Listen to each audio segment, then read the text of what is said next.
The pattern had a logic to it that I could not see from the inside. When I was earning 20,000 a month, I told myself that the reason I was not saving was that 20,000 was not enough to save from.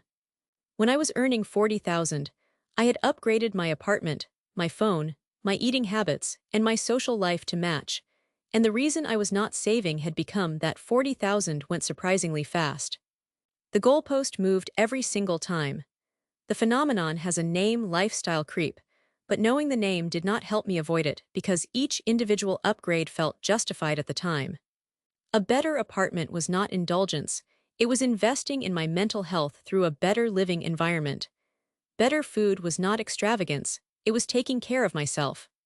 The clothes, the dining, the weekend travel, all of these had a story attached that made them feel like reasonable expressions of a life that was going well rather than incremental inflation of a baseline that was consuming every gain I made.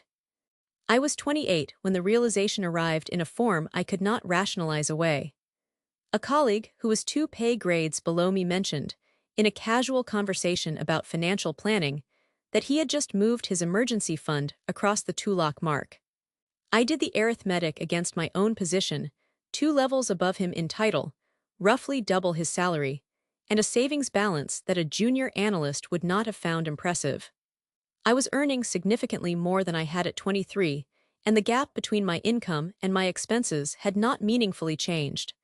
I was on a treadmill that accelerated with every raise. What I did not have was a savings rate. Not a target, not a plan, just a vague intention that consistently got displaced by an upgrade that felt earned.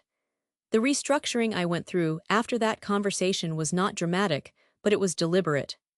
I set a fixed savings rate, 20% of every paycheck, and automated it before I saw the money.